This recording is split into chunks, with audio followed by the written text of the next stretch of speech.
نبی صلی اللہ علیہ وسلم کسی سفر میں تھے تو ایک آدمی آپ کے پاس آیا. کہتا ہے کہ نبی صلی اللہ علیہ وسلم نے اس کی طرف متوجہ ہو کر فرمایا, کیا میں تمہیں قرآن کے افضل حصے کے بارے میں نہ بتاؤں؟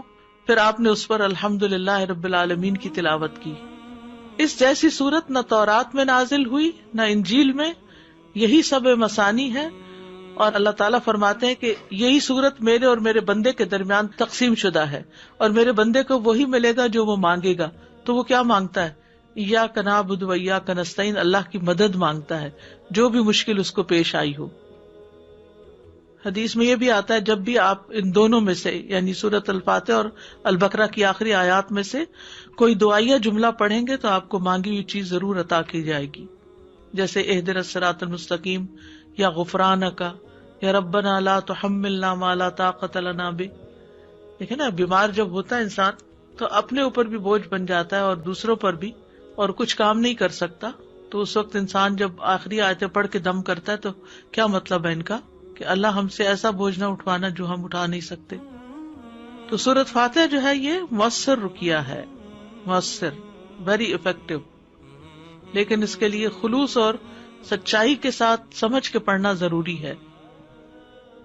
اور بعض تجربہ کار اہل علم یہ کہتے ہیں کہ اگر اسے 7 دفعہ پڑھا جائے تو پڑھنے والے کا نشانہ خطا نہیں جائے گا, یعنی 7 دفعہ پڑھنا زیادہ فائدہ مند ہے. بعض اوقات لوگ کہتے ہیں کہ ہم نے رقیہ بھی کرایا ہمیں فائدہ نہیں ہوا. کہتے تو 3 چیزیں راکی میں ہونا ضروری ہیں. جس پر قرآن پڑھا جا رہا ہو وہ مقام قرآن کو قبول کرنے والا ہو, یعنی جس پر قرآن پڑھا جا رہا ہو وہ قرآن کو قبول کرنے والا ہو, یقین ہو نا اس کا کہ قرآن فائدہ دے گا. قرات کرنے والا مؤثر ہو, افیکٹو ہو قاری, اور جو پڑھا جا رہا ہے وہ بھی مؤثر ہو, یعنی اس کے مطابق ہو. تو کبھی کبھی نہیں فائدہ ہوتا تو اس کی وجہ یہ نہیں کہ قرآن میں کوئی کمی ہے, اس کی وجہ یہ ہے کہ یا تو قاری مؤثر نہیں ہوتا یا اس کا یقین پکا نہیں ہوتا, یا جس پہ پڑھا جا رہا ہے اس کو یقین نہیں ہوتا کہ اس سے مجھے کوئی فائدہ ہوگا. تو مین چیز ہے یقین.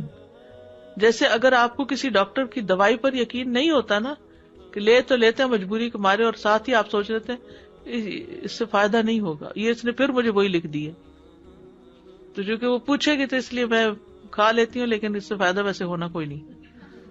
تو جب آپ کے اندر یہ آ جاتا ہے نا شک, تو پھر اچھی بلی دوا یا دعا کو دونوں چیزیں فائدہ نہیں دیتی. پھر ایمان کی کمزوری کے ساتھ چیزیں فائدہ نہیں دیتی.